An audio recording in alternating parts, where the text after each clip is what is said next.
Clarice, dating guro, dating masayahin, dating naniniwalang kaya ng edukasyon na baguhin ang mundo. Ngayon, isa na lang akong alaala sa mga lumang silid ng isang pampublikong paaralan. May mga silid na hindi lang puno ng alaala. May mga classroom na may laman pang iba. Hindi estudyante, hindi guro, kundi multo ng isang hinagpis na hindi nabigyan ng hustisya. Bago natin simulan ng kwento, siguraduhin mong nakapag-like at subscribe ka na bilang suporta sa channel na ito.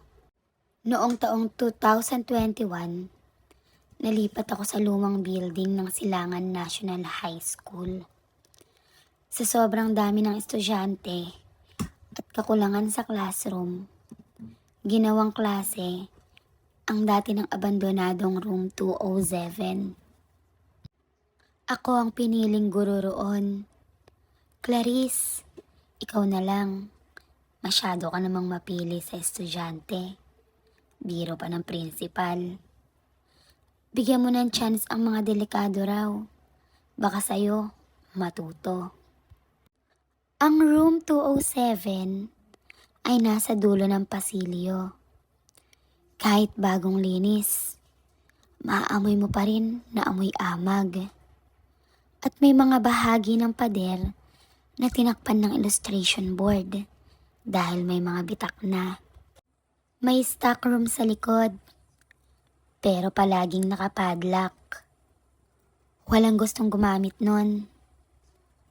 Ang katapat ng room 207 ay CR na luma na at burado. Wala itong ventilador, kulang sa ilaw. Pero ang pinaka nakakakilabot, ang katahimikan nito tuwing wala ng klase. 18 estudyante ang hawak ko. Lahat repeater, transferee o under observation dahil sa behavioral issues.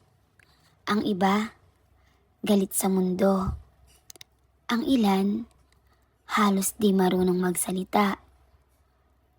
Ngunit sa gitna nila, isang kakaibang bata ang tumatak sa akin. Si Jerome. Tahimik, laging nasa sulok. Nakaitim palagi. Black hoodie, black pants. Maputla, payat, parang laging puyat. Pero matalino. Kapag sumasagot, laging tama. Marunong sumulat, magtula, at magbasa ng malalim. Minsan nagtanong siya, "Ma'am, naniniwala po ba kayo sa multo?" Sumagot naman ako, "Bakit mo natanong?" Sabi niya, "Wala lang po, kasi minsan, pakiramdam ko, hindi ako nag-iisa." Ilang linggo pa lang, may napansin na akong kakaiba. May mga estudyanteng ayaw pumasok sa room 207 nang hindi ko kasama. May isa, si Patricia, biglang napaiyak sa gitna ng klase. Sabi niya, may batang nakatingin sa kanya sa ilalim ng mesa. At ang mga puting tsyok ay laging nawawala at biglang sumusulpot na durog-durog sa stock room kahit hindi iyon nabubuksan. Hanggang isang gabi, naiwan ako sa silid para mag-check ng test paper. 9:00 na ng gabi. Bigla akong gininaw. May bintana sa kanan ko at sa gilid nito, nakita kong may anino. Anino ng isang bata. Maliit, nakatayo, parang nakatingin sa loob. Lumipat ako, dahan-dahan. Walang tao. Ngunit nang tumalikod ako, may nakita akong nakasulat sa whiteboard. "Ma'am, Masaya ako dito. Wala namang ibang tao. Hindi ako gumamit ng chalk. Hindi rin ako nagsulat. Nung gabing iyon, nagkulong ako sa faculty room. Nagsimula akong magtanong-tanong. Ayon kay Mang Lito, ang matandang janitor, may istorya raw ang room 207. Noong dekada 90, may batang lalaki raw. Grade 7, transferee, mahiyain, tahimik, lagi raw nakaitim. Pinagtatawanan ng mga kaklase. Tinulak sa banyo. Sinubukang ipakulong sa stock room. At minsan, ipinahiya sa klase ng mismong guro. Nagbago raw siya matapos iyon. Hindi na pumasok. Tapos isang araw, may masangsang na naamoy na lumaganap sa buong building. Nakita siya sa kisame ng stock room. Nakasabit gamit ang PC ng map. Nagbigti. Yung gurong na mahiya sa kanya, nag-resign. Tumira sa probinsya. Iba na raw kasi ang tingin sa kanya matapos ang pangyayaring yun. At ayon sa chismis, bigla raw siyang nabaliw. Ang sabi ni Mang Lito, bantay na yun ng silid. Hindi na siya bata. Galit na siya. Habang lumilipas ang mga buwan, si Jerome ay lalong nagiging tahimik. Isang araw, natutulog siya sa klase. Ginising ko siya. Nanginginig siya sa takot. "Ma'am, nandito na naman siya," sabi niya. Matagal ko na raw siyang kaibigan. Pero gusto niya na raw akong sumama. Nagulat ako nang marinig ko mismo ang mga salitang yun sa bibig ng bata. Hindi ko alam ang gagawin ko. Dinala ko siya sa guidance. Walang findings. Baka raw stress lang. Pero gabi-gabi, may mga batang nakakausap siya sa panaginip. Laging pareho. Itim na bata. Walang muka. Nakangiti. Minsan, naabutan ko siyang nakaupo sa labas ng classroom. Umiiyak. Sabi niya, "Ayoko na po dito, ma'am. Ma'am, ayoko na pong matulog." Hindi lang si Jerome ang apektado. Maging si Patricia, biglang nag-collapse, walang dahilan. Sabi niya, may humawak daw sa paa niya sa ilalim ng mesa. May isang lalaking estudyante din. Sinuntok ang salamin at sumigaw, "Hindi ako sasama sa'yo. Hindi mo ako anak." May mga araw din na biglang babagsak ang mga libro sa shelf. Wala namang hangin.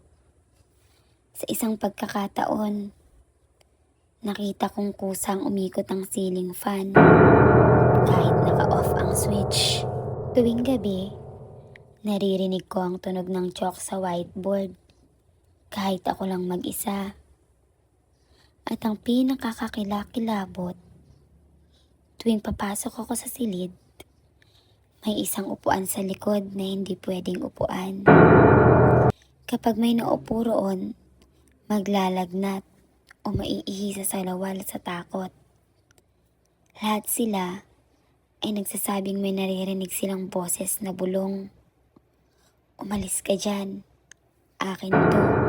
Noong Disyembre, nawawala na si Jerome. Ayon sa kanyang ina, umalis daw siya ng madaling araw. Iniwan lang ang sulat, "Ma, may tatahakin akong daan. Huwag niyo na akong hanapin. Sa wakas, may kaibigan na ako. Hindi na ako nag-iisa." Sinuyod ng barangay ang buong lugar. Wala ring CCTV. Isang linggo, pagkatapos niyon, may natanggap akong sobre sa faculty room. Walang pangalan. Sa loob, may drawing ng room 207. Lahat ng upuan may tao. May estudyante. Pero sa pinakahuling row, may isang upuan lang. At nakaraupo roon ang 2 bata. Parehong nakaitim, nakangiti. Pumasok pa rin ako sa klase. Kailangan kong tapusin ang quarter. Isang gabi, naiwan ako mag-isa. Sinara ko ang ilaw, pero hindi ako umalis. Hinintay ko siya. Napakatahimik. Pagtingin ko sa salamin, nakita ko silang 2. Si Jerome at yung bata. Pareho silang nakatingin sa akin. Parang masaya. Parang gusto akong samahan. Tumulo ang luha ko. Tinanong ko, "Bakit mo ako iniwan, Jerome?" Isang sulat ang biglang lumipad sa lamesa. "Hindi ko po kayo iniwan. Kailangan ko lang siyang samahan. Kasi siya lang ang nakinig sa akin. Sa lahat ng taon na yon, wala na pong ibang sumama sa kanya. Ako na lang." Nag-resign ako kinabukasan. Hindi na ako kailanman bumalik sa room 207. Pero may mga bagong guro na roon ngayon. At sabi ng janitor, nagsisimula na rin siyang makakita ng sulat sa mesa. Minsan, naririnig daw ang sabay na tawa ng 2 bata tuwing tanghali. Parehong nakaitim. Parehong naghahanap ng kaibigan.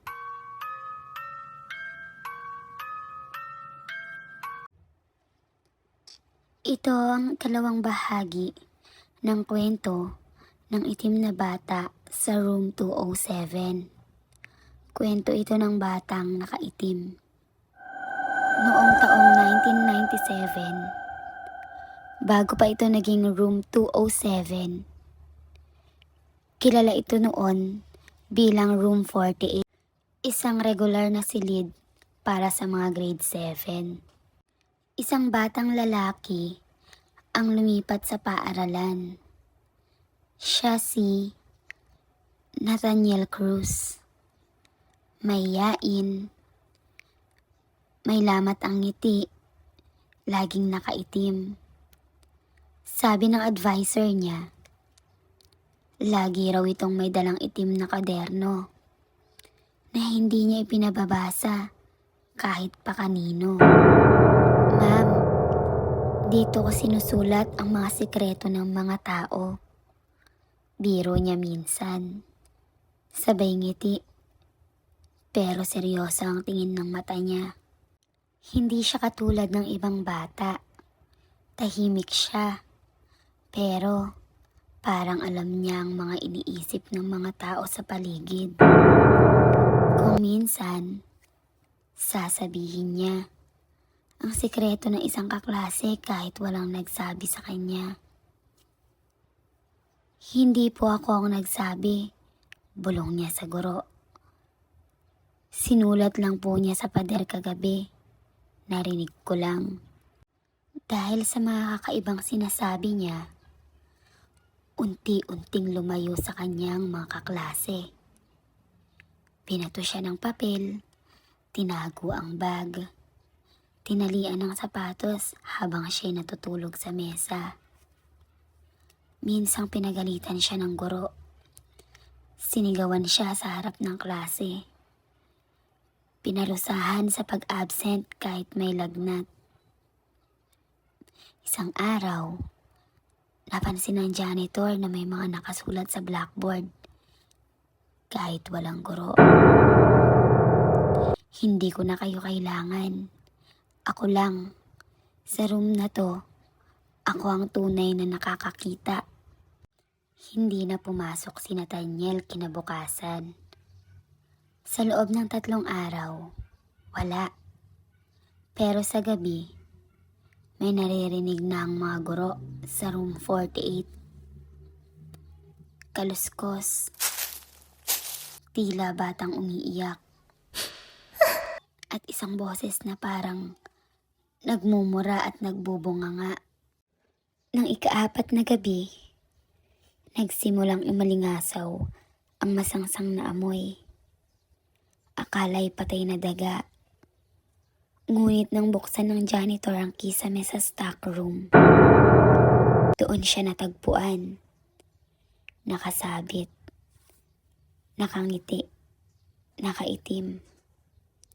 At sa tabi niya, ang itim na kwaderno. Sa unang pahina nito, may nakasulat. Sa sino mang aabandona sa akin, maging aking kayo hanggang wakas. Makaraan ng 1 taon, mula nang iwan ni Ma'am Clarice ang room 207, ipinasok ang bagong guro. Si Sir Miko, isang bagitong nagtapos sa kursong edukasyon, masigasig, puno ng idealismo. No such thing as ghosts, sabi niya sa mga co-teachers niya. Gawa-gawa lang yan ng stress. Binigay sa kanya ang room 207. Sa unang linggo, nagulat siya sa ugali ng mga estudyante. Matitino.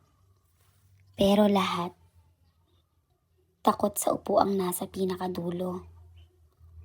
Walang gustong umupo doon. Hindi totoo yung kwento-kwento, sabi niya. Kaya pinalitan niya ang seating arrangement. Pinaupo niya ang estudyanteng si Lian sa upuang iyon. Pagkaraan ng ilang minuto, nanigas si Lian. Tumaas ang balikat. Tumaas ang ulo. Tapos nagsalita si Lian sa boses na hindi kanya. Umalis ka rito, sir. Akin to. Isang gabi, naiwan si Sir Miko sa silid para mag-check ng outputs. Napansin niya ang isang lumang kwaderno sa ilalim ng teacher's table. Itim. Nang buksan niya ito, puno ito ng sulat kamay. Pare-parehong sulat. Pagalit. Paulit-ulit. Hindi ko kayo kailangan. Ako lang. Kasama ko na sila. At sa huling pahina, welcome back, Ma'am Clarice. Bigla niyang isinara ang kwaderno. Tumunog ang upuan sa likod. Paglingon niya, may batang nakaupo sa sulok. Nakaitim, maputla, at nakangiti. Sir, bulong ng bata. Bakit mo binasa ang notebook ko? Kinabukasan, wala na si Sir Miko. Ayon sa mga co-teacher, nag-leave raw. Hindi na muling nagpakita. Naiwan sa faculty ang kanyang lesson plan at cellphone. Pero sa drawer ng kanyang mesa, may nakita ang janitor. Isang litrato. Luma na. Parang galing pa sa 90s. Class picture. At sa gitna, may batang nakaitim na hindi nila kilala. At sa likod nito, may sulat kamay. Isa ka na sa amin. Sa kasalukuyan, room 207 ay ginagamit pa rin bilang emergency room tuwing kulang sa classroom. Pero may babala ang mga matagal na roon. Huwag kang tatambay ng mag-isa. Huwag kang uupo sa dulo. At huwag na huwag mong babasahin ang itim na kwaderno. Kasi sa sandaling mabasa mo ito, hindi ka na lang basta guro. Isa ka na lang estudyante at ikaw na ang susunod.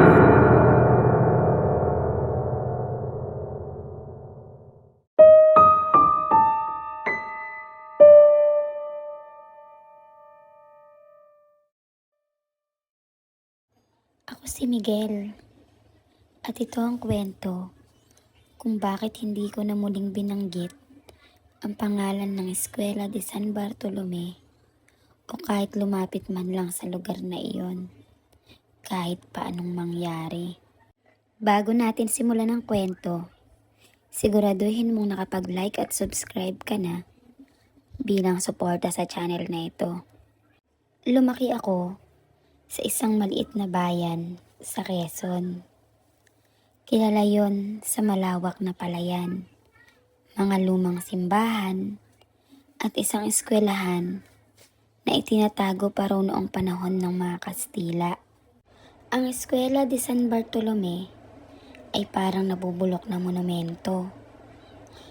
Mataas ang mga dingding na yari sa bato, makakapal ang lumot sa mga poste, at may mga lumang silyang kahoy na umuugong kapag umuupo ka. Mula pa noon, may mga kwento ng bumabalot sa eskwelahan. May nawawala raw ng mga estudyante. May naririnig daw na iyak ng bata sa likod ng gusali. Pero sabi ng matatanda, kwento-kwento lang yon para takutin kami. At gaya ng ibang kabataan, hindi kami basta naniniwala. Hanggang dumating ang Halloween. Isang linggo bago mag-undas, nagsimula ang kwentuhan sa klase. Si Edwin ang nag-udyok. Palabiro siya, mapangahas. At pag siyang nagsimula ng hamon, walang gustong umatras. Sabi niya, may challenge ako. Habang nagbibilog-bilog kami sa ilalim ng puno ng akasya sa bakuran. Gabi na yun ng Halloween, 12:00 ng gabi. Punta tayo sa lumang CR sa likod ng school. Sumilip tayo sa septic tank. Nagkatawanan ng iba. Anong silip-silip? Para lang yan sa mga duwag, sigaw ni Arman. Kung may multo nga talaga doon, sabat naman ni Tina, ang pinakamatapang naming kaklase, na minsan natatakot din. Wala yan. Basta tapos ang challenge. Libre ko kayo ng fishball pag natapos nyo, dun sa plaza. Natatawang sabi ni Edwin. At yun na nga, napapayag niya kaming lahat. Ako, si Tina, si Mark, at syempre, si Edwin mismo. Ang plano, magkikita kami sa kanto ng eskwelahan sa gabi ng October 31. Wala pa akong ideya noon na simula pala iyon na isang bagay na hindi namin mababalikan. Dumating ang gabi. Tahimik ang buong bayan. Kakaunti ang ilaw sa mga poste. At may mga papel na parol at kalabasa na nakasabit sa mga bahay. Ang hangin, malamig at malagkit. Parang may amoy na basang lupa at nadurog na dahon. 11:00 pa lang ng gabi, nasa labas na kami ng eskwelahan. Nagmamadali si Edwin. Dala ang isang maliit na flashlight.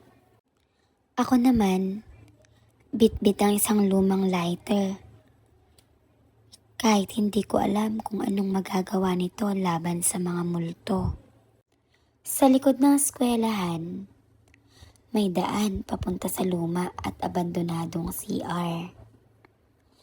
Sabi-sabi, hindi na raw yun ginagamit kasi bumigay ang septic tank noon. May nalaglag daw na estudyante. Hindi na raw nahanap ang bangkay.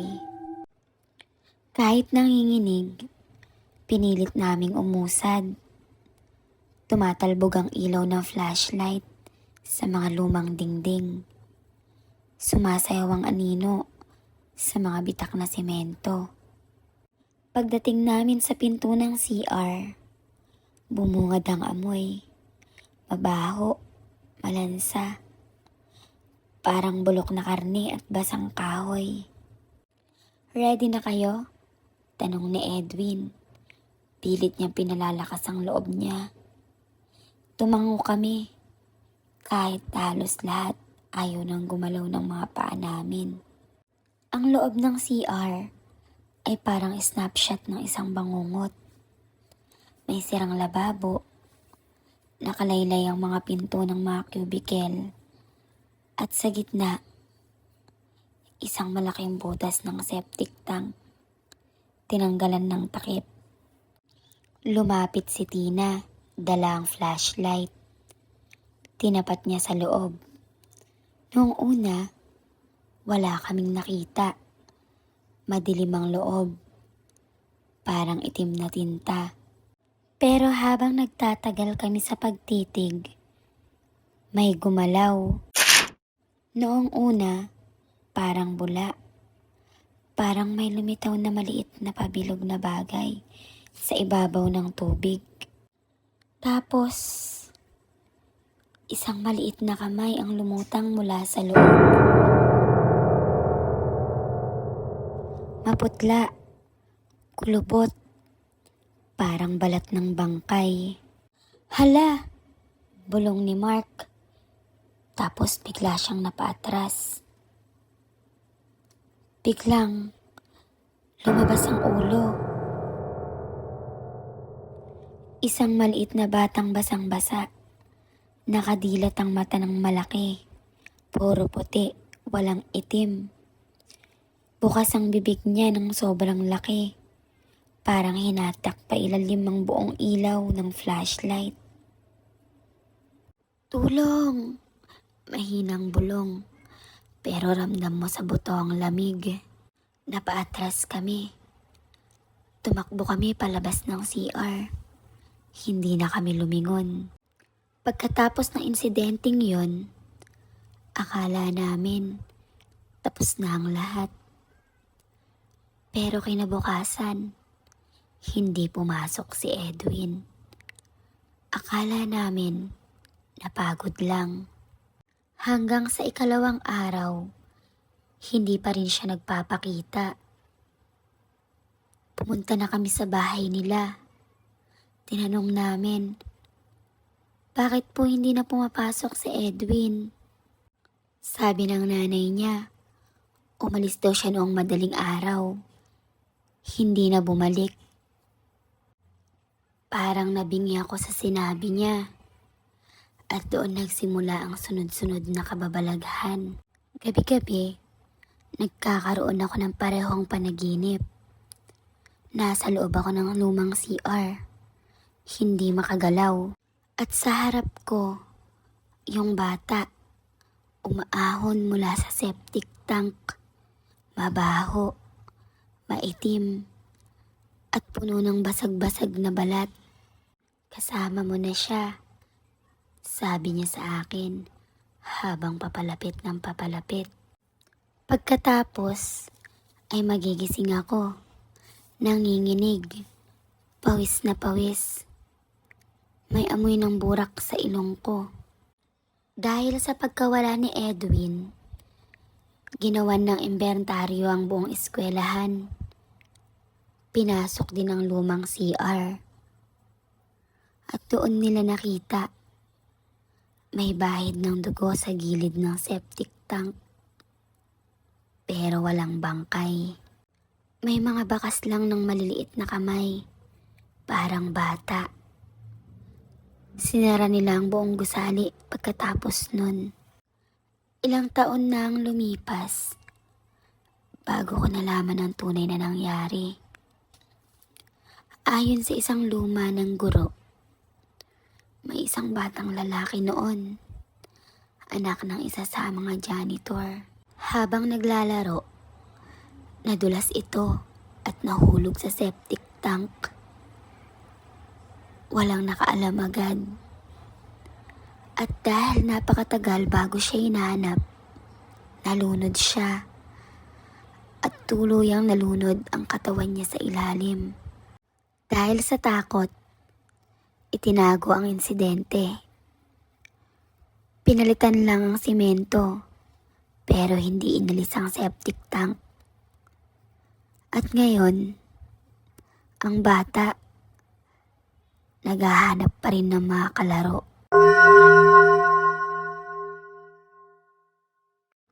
Isang gabi, ilang taon matapos ako makapagtapos, napanaginipan ko ulit ang bata. Pero ngayon, iba na. Hindi siya galit. Nakangiti siya. Nakatayo sa gilid ng septic tank. Iniabot niya ang kamay niya.